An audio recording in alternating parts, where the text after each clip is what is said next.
Hi, I'm Dr. Joseph Sansone. I'm a psychotherapist opposed to psychopathic authoritarianism. This is my matters and everything else. My website's josephsansone.com. That's josephsansone.com. Today I have James Roguski. It's jamesroguski.substack.com, jamesroguski.substack.com.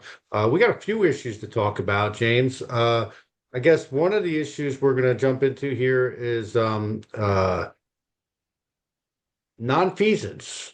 Want to start there? I do want to start there, but I actually want to start with the last thing on the list that I sent you and make a plea to everyone listening. I could use your help. I have obtained several dozen confidential documents from Pfizer and Moderna through a Freedom of Information request. And there's well over 10,000 pages of material to go through. So if anybody watching this wants to spend their Thanksgiving holidays helping me read through some absolutely horrific information about the harms that have been caused by what I think, I don't want to put words in your mouth, Joe, but these biological weapons of mass destruction and technological weapons of mass destruction. I prefer biological and technological weapons of mass destruction. Quick question though. When did you obtain these documents? And is this something that nobody else has? Like, is this the same stuff that's in the Canadian Physicians for Transparency group, or is this totally new I stuff you just believe got? this is things that people have not seen. Got to Okay. give credit where credit is due. Sylvia Barrett, who is a lawyer in Austria, put in a Freedom of Information request to the European Medicines Agency. So this is European data, Okay. um, but it also, has a lot of very important information. So, I always do this. I won't do it at the end. I'll give everybody my phone number right now. My phone number is 310-619-3055. 310-619-3055. Call me, text me, whatever. Um, I'm just going to ask people to take one document at a time, read through it, and identify which pages are of interest so that other people can also dig in. It's an overwhelming task, but we're going to do it. And so thank you for the opportunity, Joe. And it James, how basically comes. before you move on, buddy, let me just ask you about that. How complicated are the documents? Can the average person read them, or is it all scientific jargon? Like, do you need You to have gotta more of a have scientific you gotta background? have a strong constitution because Okay. a lot of it are case narratives. Oh, Literally, the first thing that I did, I dug into one of the documents. I mean, I'm never going to forget this. This was my experience. Thousands of pages. I open up a document, I look at it. The first thing that caught my eye. Now, this is a case narrative. Think VAERS report, but going through this one was particularly Moderna. An 85-year-old woman who had gotten an AstraZeneca jab and then got a second one. And then, for whatever reason, multitude of reasons, she got a Moderna shot and was dead 3 days later. Now, that's a horror story. These are hard to look through. But in the bottom, it says this report does not impact the risk benefit analysis for the product. And all I can tell you is I am so furious. I am so angry. I am so disgusted. I am so appalled by the cover up of our regulatory agencies because they have received this type of information. I don't like Pfizer. I don't like Moderna. I don't like pharmaceutical companies in general. But they have collected this type of information. They have submitted it to the regulatory bodies, and the regulatory bodies are keeping this secret around the world. And now some of it has leaked out. There's the Pfizer papers and so forth and so on. But this is to the current moment. And so I want to give Sylvia Barrett credit in Austria. She's been nagging at the European regulatory agencies, Australia and Japan and the United States and the UK and everywhere else. There is a cover up of massive proportions that blame the pharmaceutical companies for all of the evil that they have done, but it is our regulatory agencies who are not doing their job. They are involved in a massive cover up. And oftentimes it's the cover up that gets you. It's not just the crime. It's the lying and the hiding, and that leads into nonfeasance. Okay. Um, Very specifically, one of the things that I hope that you and I I count you as a good friend, Joe. You're a great guy. You're funny as all hell. We have a lot of good conversations. We joke around. We talk about horrible things. But I've, let you know that I'm working on a whole bunch of stuff, and so what we're going to be talking about now are coming attractions. Okay. Mhm. I'm going to be writing article after article after article after article about all of this. And so this is a little bit of advance notice to, everybody who may follow me. Yeah, Um, and I've got some sneak peek at this, and so you are covering some, good material in these articles coming up, yeah. and nonfeasance is the first one, right? Nonfeasance is the first one. Strange word. Most people maybe have heard of malfeasance, right? Or misfeasance. Um, Nonfeasance is a government official has an obligation, has a duty to do their job, and they are failing to do their job.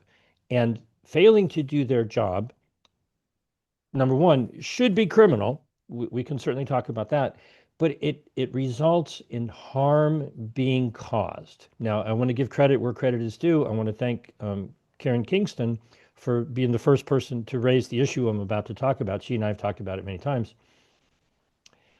On September 19th of this year, more than 2 months ago, the Advisory Committee for Immunization Practices, the ACIP committee, met. They yacked around for 6 hours. I watched the video recording of it, I don't know how many times now, and there are some gems in there, right? Kudos to many of the people who spoke up.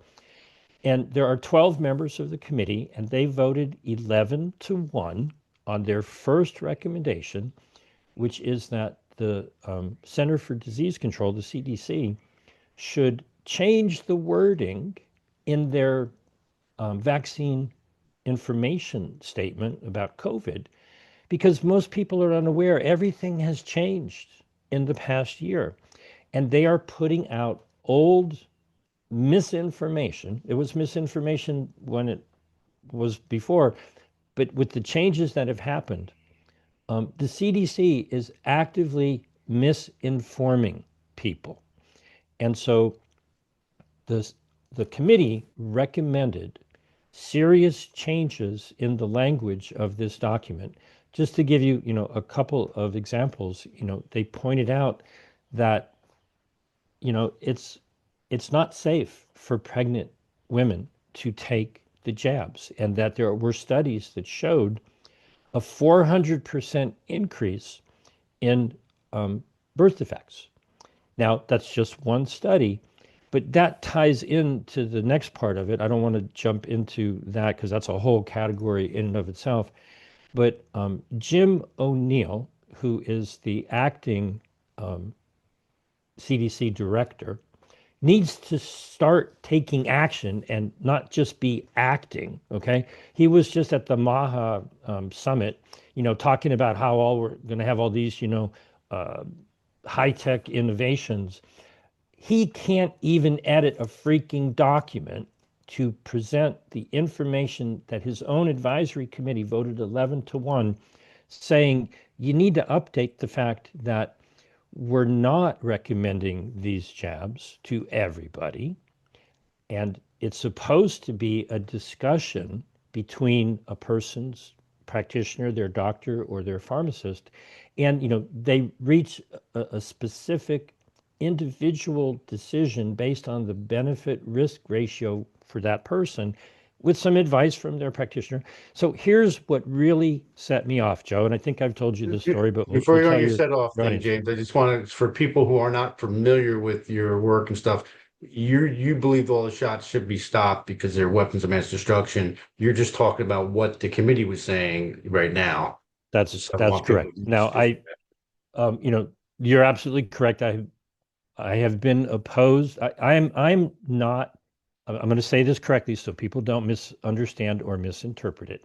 I am not only an anti-vaxxer. I am anti-pharma completely.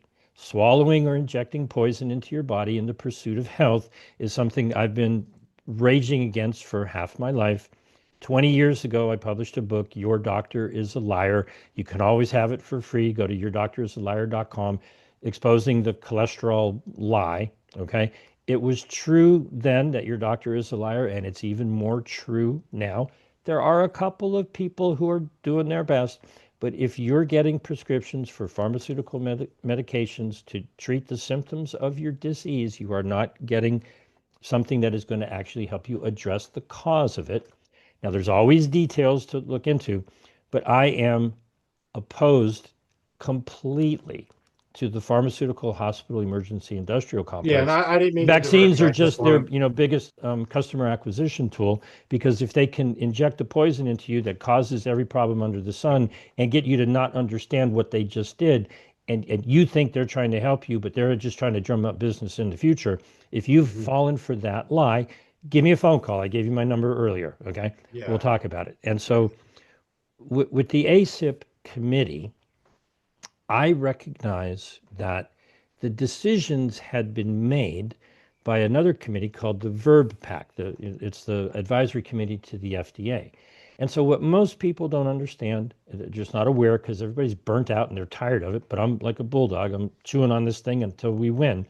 And victory will only be when the entire mRNA platform is thrown in the garbage completely. It is a biological weapon. It should not be injected for any reason. Shouldn't be injected into your pets. It shouldn't be injected into farm animals. It should not exist. It's a biological and technological weapon of mass destruction, to quote a good friend of mine. And so earlier this year, what happened was the emergency use authorizations were revoked. So hey, that can happen because it did happen. But the reason they were revoked was that 4 vaccines were full on approved. Now, 3 of those are mRNA, and I bet you could ask 1,000, people, and you'll be lucky if one person gives you the skinny on, what the situation currently is right now. Not going to tease you. I'll tell you what I believe to be the situation. Moderna, and I pronounce it that way on purpose, has 2 mRNA bioweapons that have been approved for use by the FDA. Spikevax got approved on January 31st, 2022, and it's gotten approvals all along the way as they've changed the formula. That particular product is approved for 6 months of age to as old as you might be. Their second product, I'll come back to, it's called mNex Spike. It's only for 12 years old and up. Pfizer's product, Comirnaty, is only for 5 years old and older, and totally different platform. Novavax's product is also for 12 years old and up. So what got me really down this rabbit hole, Joel, is, I'm in their marketing demographic.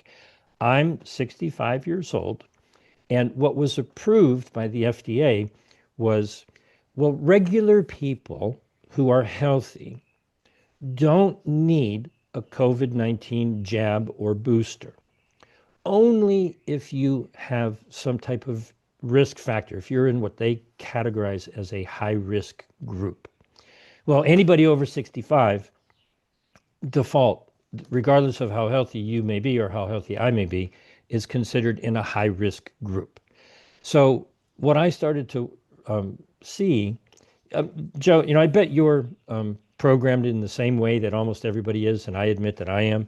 If you go to watch a video on YouTube or Rumble or wherever, you've been programmed to recognize that the first 5 or 10 seconds is going to be an advertisement. Before you get to watch the video, they run an ad. Like when you post something on Substack, there's no advertising, you just watch the video. But if you go to YouTube or Rumble or wherever else, so you get into the habit of playing the video, and then you kill 5 or 10 seconds and you skip the advertisement. Well, I must have skipped the advertisement for mNext Spike, which is Moderna's new um, mRNA jab, probably half a dozen times before I stopped. And I'm like, oh, wait a minute. That's an advertisement for COVID-19 jab. So I watched it, and down the rabbit hole I went. I read the package insert. Now, you and I can certainly talk about whether or not we think that the Trump administration and RFK Jr. and the FDA and the CDC are accomplishing as much as we would like them to accomplish. But what they approved, okay, was an mRNA jab that did not go through a placebo-controlled study, even though they've said that all vaccines should have to go through placebo-controlled studies. This particular jab went through a non-inferiority study. They compared their new product to their old product. So they compared mNext Spike to SpikeVax. And in many ways, it came out looking worse. I mean, it caused more side effects. It's a different product. It doesn't make the spike protein. It actually triggers the body to make two subunits of the spike protein. So nobody knows that. What the heck are the ramifications of that? Nobody's even talking about it. It's a totally different thing. And so knowing what I know, that the ACIP committee meeting had met and they told the CDC, you've got to inform people. People have to go and make a choice. My girlfriend and I went to the local grocery store, which is maybe 3 or 4 blocks away. We walked across the street to the CVS pharmacy. And I brought my phone, right? So I recorded this, just not that I'm going to get anybody there in trouble, just so I could remember exactly what was said and done. The poor guy in front of me got double jabbed off to the side. I hope he's okay. He sure as hell didn't get any information. I went up to the counter and I asked the pharmacist, I said, look, I'm 65 years old. I know that there's 4 COVID-19 vaccines that are available to me. Could you provide me with some information so that I could look it over and make a decision? Well, obviously the decision was going to be no, no, no, and no. But his response pissed me off. His response was, oh, we don't have any information like that. What happened to informed consent? The ACIP committee yammered on for 6 hours about Well, don't the how, products don't the products come with like a package insert now? I mean, I know originally it was blank, but don't they have that now? Joe, you were the first person that I interviewed, and I've interviewed well over a dozen people now, and I've asked them the same 7 questions. And 2 of those questions were, what would you tell people about the jab?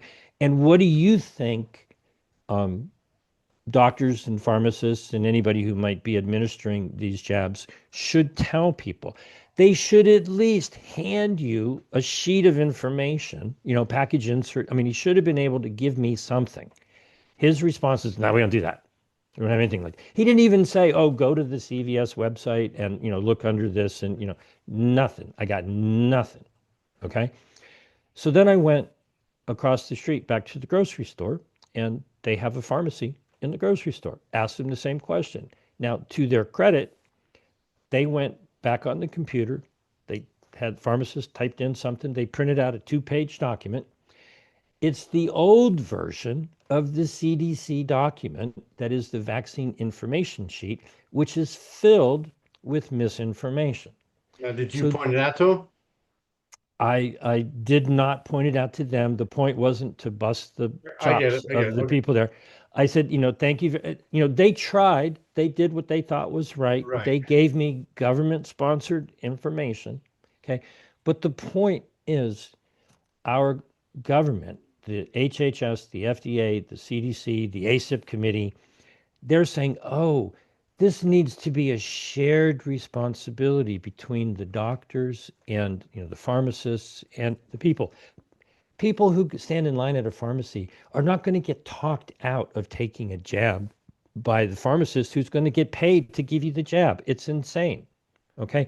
Your doctor is not going to stop being a drug pusher because of, this discussion that they had at the ACIP meeting. And part of the issue that I'm raising is the CDC is guilty of nonfeasance.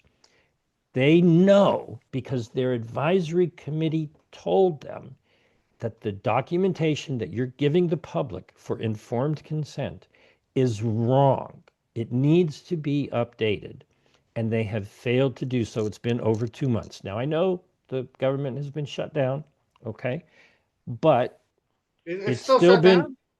no, I said it had been, right? Is it open So now or is it shut? it's open, and I Okay. waited on this because I knew what they would say. Oh, well, we're shut down. I just We need to can't say change this anything. for the record, I really didn't notice a damn difference when it was shut down or not. So I mean, just get rid of it. But anyway, go ahead. Yeah. Okay. So part of the problem is that they know. Now, you and I had this discussion probably 3 months ago. You and I had a private phone call. I think we beat each other up for 3 hours. We agreed to disagree on a topic, and Oh yeah, I'll that's right. That's when I told you you have the right to be wrong. Just don't exercise it so much. we Yes. agreed to disagree, and the argument was about intent. And the argument that we were having was that it's very difficult to obtain evidence that clearly shows intent to do harm. And I think it was the next day, it might have been the day after that. No, it was like the next day. It Yeah. was like the next day. We left going, oh, we're not going to solve this. Let's just agree to disagree.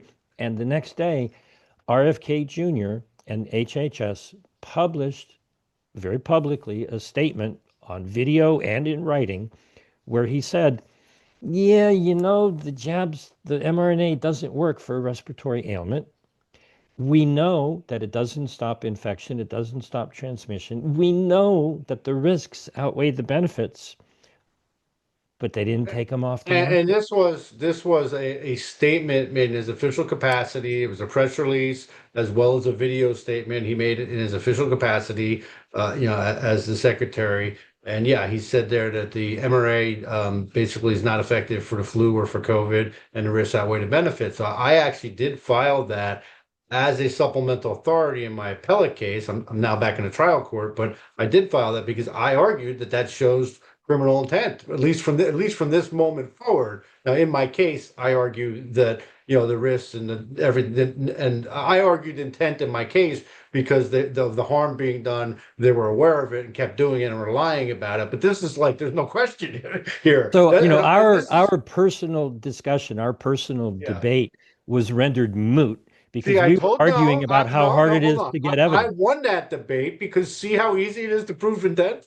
Well, once they lay it on your lap. Okay. So along that same line, okay, um, one of the things to change the subject on everybody, but it's all interconnected. Yeah. Okay. As I was digging through this information to see, oh, hey, the HHS and the FDA stated, oh, all vaccines have to go through placebo-controlled studies. And here's this new mNEX spike going through a non-inferiority study, which fancy word for, well, they take their existing vaccine and they compare their new vaccine to their old vaccine. Well, they both will kill you, but maybe this one, they can say kills you a little bit less and maybe it helps you a little bit more. That doesn't mean it does you any good compared to not getting it. So that triggered me and it made me remember, hey, wait a minute. The product that they're trying to say is old news, Spikevax, was approved on January 31st, 2022. And when they approved it, way back when, if you recall, they had an EUA, emergency use authorized product, and then they had the same thing they claim as an approved product, and you could get the EUA one, but you couldn't get the approved one. Well, when the FDA gave full approval to Moderna's Spikevax, they only gave approval under the condition that a dozen post-marketing studies would be done by Moderna. And so I went back and I pulled up the document, brought back old memories from 3 years ago. And sure enough, there were 9 studies that they were legally obligated to perform. There were 3 additional studies that they agreed to perform, just, they made a commitment. And every single one of those studies should have already been completed, except one, which was the myocarditis study that's supposed to go until 2028. So, with my good friends at Interest of Justice, we got together and submitted a FOIA request because that information is being hidden by our regulatory agencies. Moderna and Pfizer have most likely done those studies. One of them was canceled. I have been able to find that. Some of them have been done, but you can't find the information publicly. A couple of them have been done, and the results were not good. Okay. But the vast majority of those studies, where is the information? You don't get to keep that information from us. Well, wait a minute. One of the articles that you'll be seeing soon is Marty McCary giving an interview on NBC News where he said, oh, the FDA doesn't release that information. Um, that's up to the companies. Well, at the same time, I've obtained from Europe, this is where I started this discussion. I've obtained confidential Moderna and Pfizer documents from a FOIA request done by Sylvia Barrett in Europe, and it's horrifying. What I'm saying is that our HHS, FDA, CDC, and everybody else involved is covering up mass murder. When your government does that and they admit to it, like we said with RFK, they know these things don't work. They know they cause harm. They know the risk is worse than the benefit, and they're hiding information. They are covering up information. That is the textbook definition of democide. When your government is doing something that is trying to kill its own people. And I And think actually this would actually what you're talking about right now with these documents you've received here, I think this actually would show intent because you're covering, you're I'm covering I'm up. I'm going to certainly say that it is nonfeasance. They know, they have the information. In the specific case of acting director of the CDC, Jim O'Neill, his own advisory committee voted 11-1 that they need to change the information. So if you're not being informed that, hey, this is a biological weapon, it could hurt you, it could harm your baby, which leads me to the one that has got me so pissed off, I'm going to burst. There's 2 parts. Okay. Um, have you heard any discussion about, oh, we need to take pharmaceutical advertising off the airwaves, right? Pharmaceutical company advertising, my understanding is only the United States and New Zealand permits it. Well, while RFK Jr. campaigned for president on that plank of his platform, oh, we got to get these ads off the air. The Department of Health and Human Services actively on their website as we speak is promoting the COVID-19 vaccines without properly giving the information that their own CDC ACIP committee has said needs to go along with that. They are not only doing that, they are misbranding it by doing something and saying something in advertising made by the Department of Health and Human Services, advertising the COVID-19 jabs for pregnant women. That's not the point.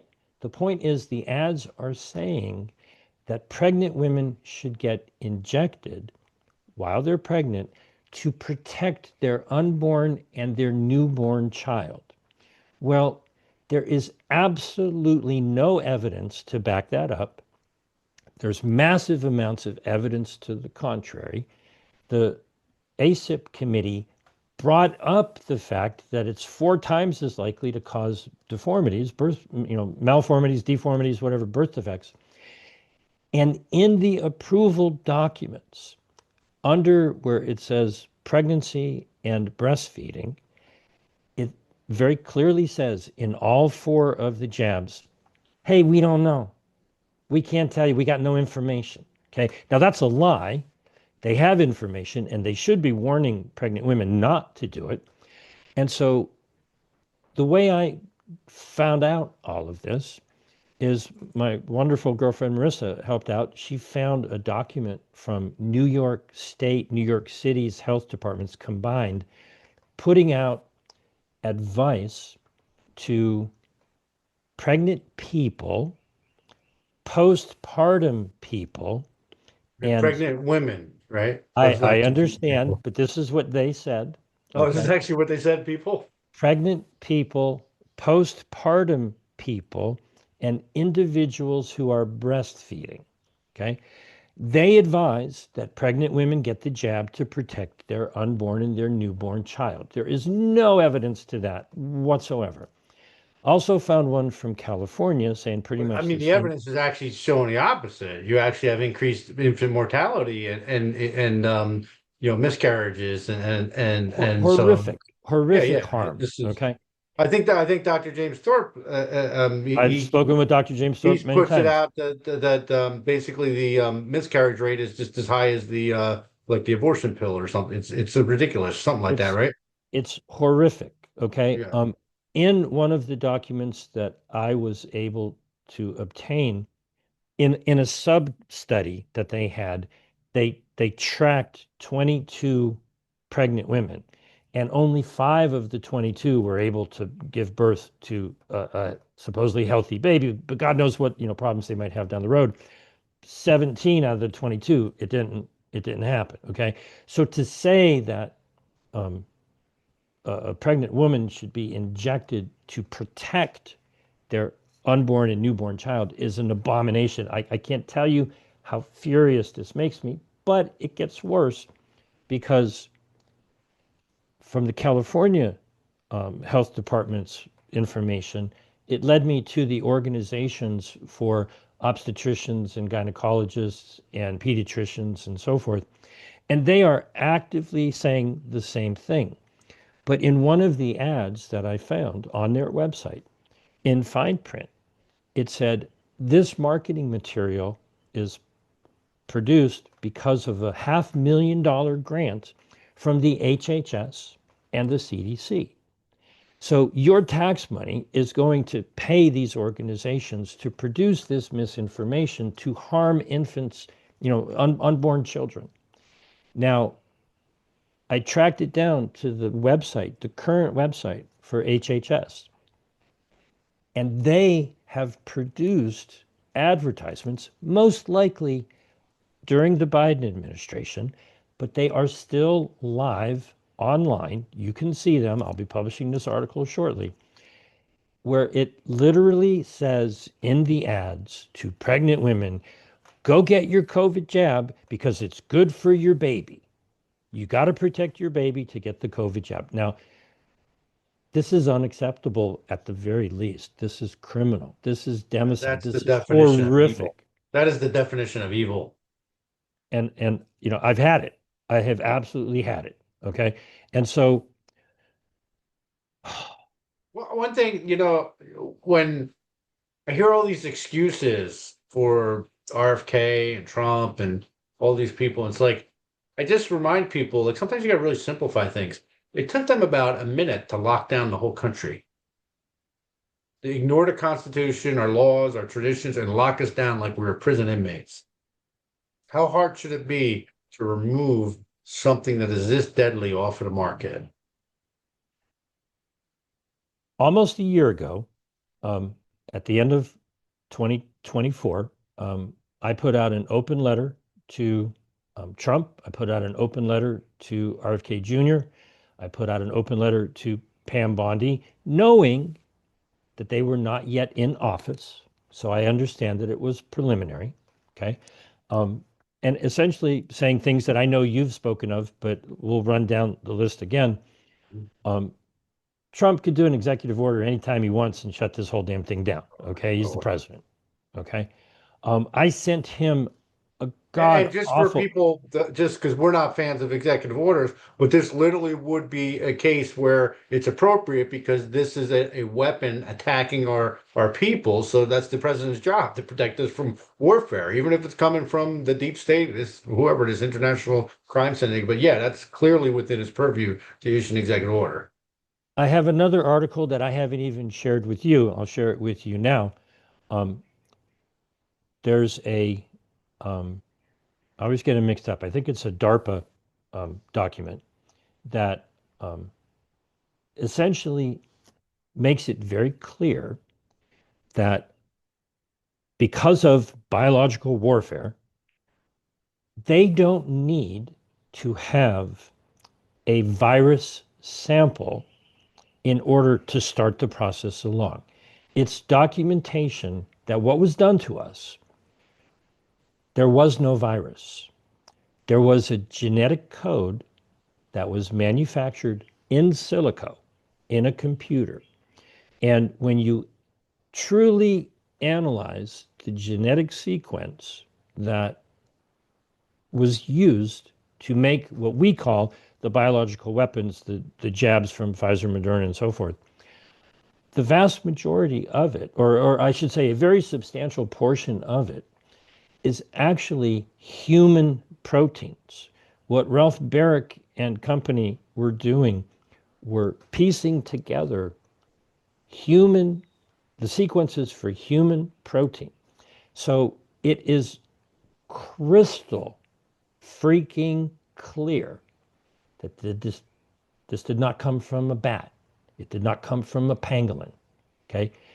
It maybe didn't even come from a laboratory. It came from a computer.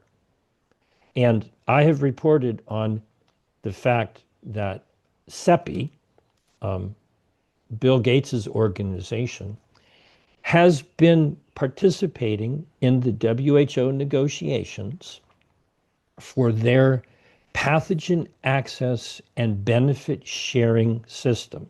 Those negotiations are about looking for pathogens that they can then spread throughout the world through their coordinated laboratory network and turn into profits that they call benefits that would then be shared with the nation who found the pathogen in the first place.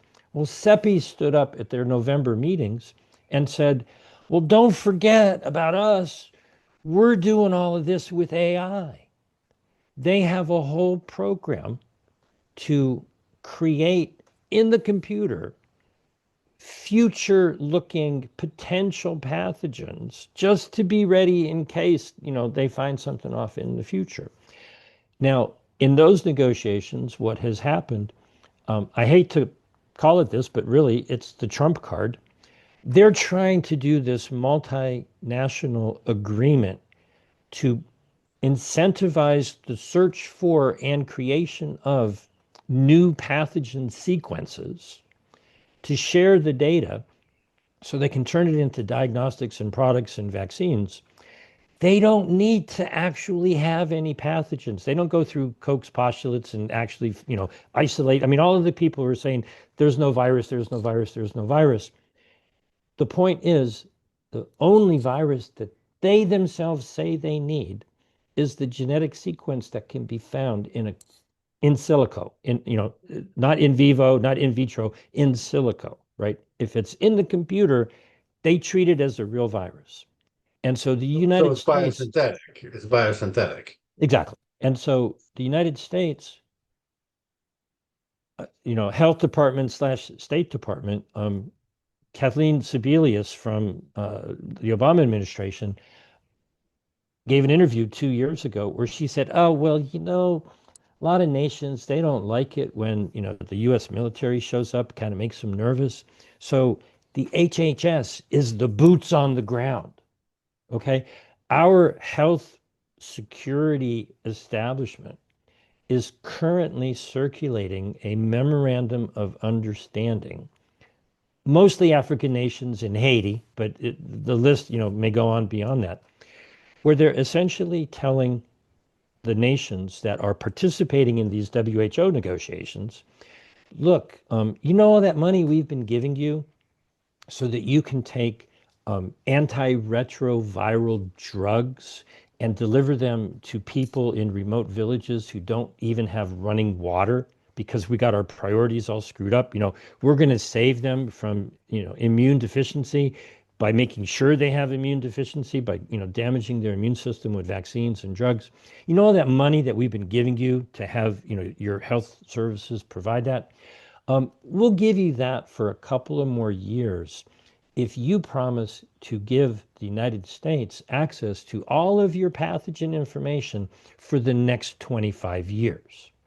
Well, that caused a ruckus in the PABS negotiations at the WHO because think about it. If you're, health official in a poor nation and the US is currently giving you millions and millions of dollars that you're doing whatever, wherever that money goes, who knows? Are you going to bite the hand that feeds you? Or are you going to continue negotiating with the WHO for the promise of maybe in the future, maybe you'll get some money?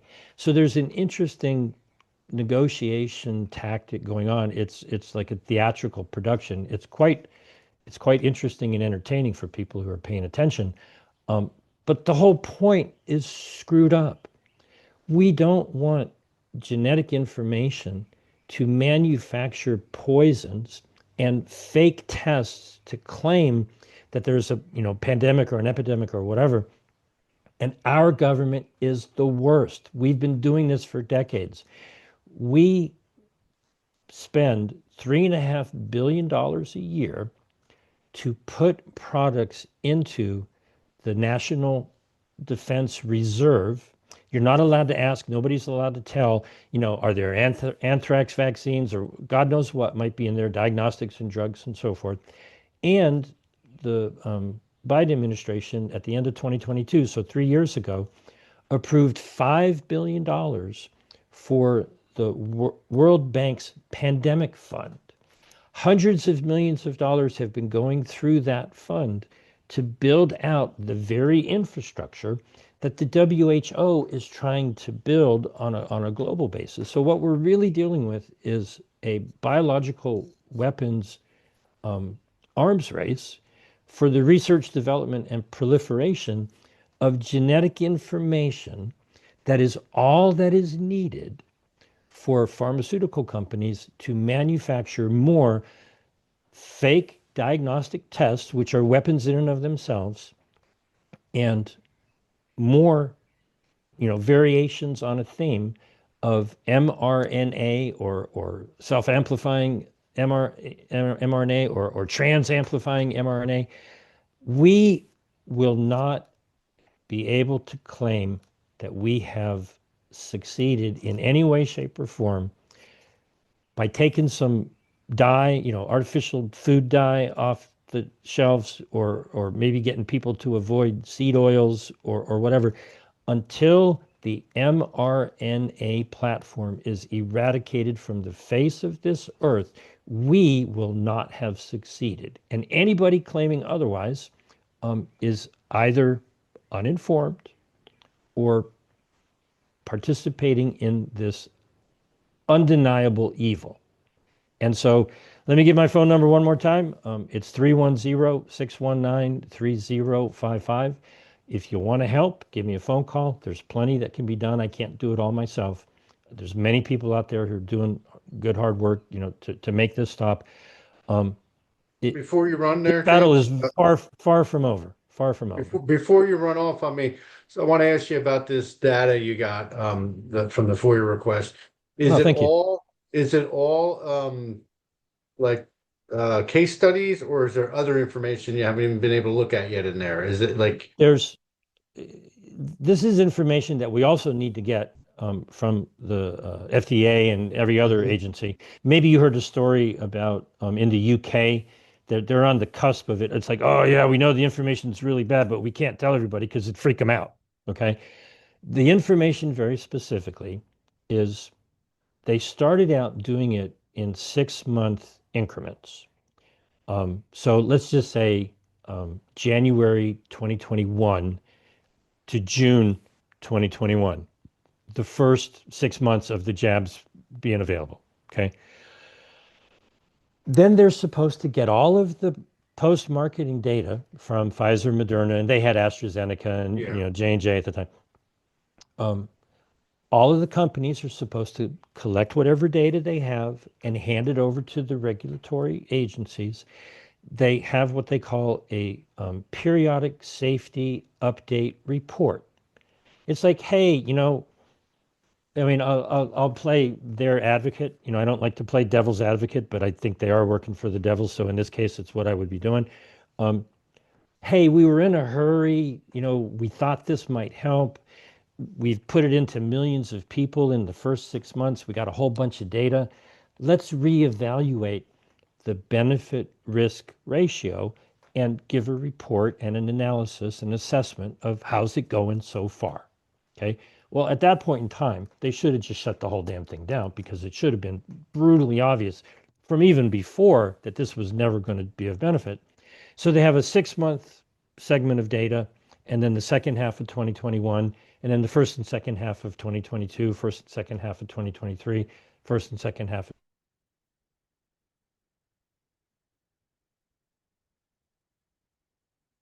Um, they've given some of the information, but there are thousands and thousands of pages of side effects and tables and adverse events and case studies and their risk benefit analysis information. Um, on one level, some of it is brutally obvious and disgusting.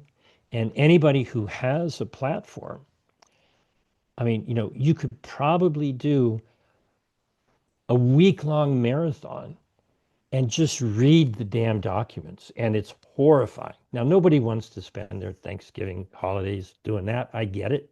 Okay. But our government agencies are covering up equivalent amounts of this type of information. Some of it leaked out with the Pfizer papers, or I should say, was dragged out. Okay. And it wasn't Pfizer and Moderna only that wanted to keep it secret. It was the FDA that wanted to keep it secret. And so, what I believe we're dealing with is our regulatory agencies around the world, whatever nation you might live in, are covering up the crime of forever. I mean, this has got to be the most horrific crime that has ever occurred on Earth. I don't know, short of the Great Flood. Okay. Um, this is horrific. And our government agencies that are supposed to regulate this and report, to the people are absolutely not being transparent. They are covering it up. And I'm doing everything I can to expose it. And our politicians are just as guilty. They all suck. JamesRoguski.substack.com. That's JamesRoguski.substack.com. And James, in case people want to reach me, what's your number again? 310-619-3055. If you want to heap some love on Joe Sansone, I'll be happy to pass it on for you. All right. Thanks again, James. It was always informative. Thank you, Joe.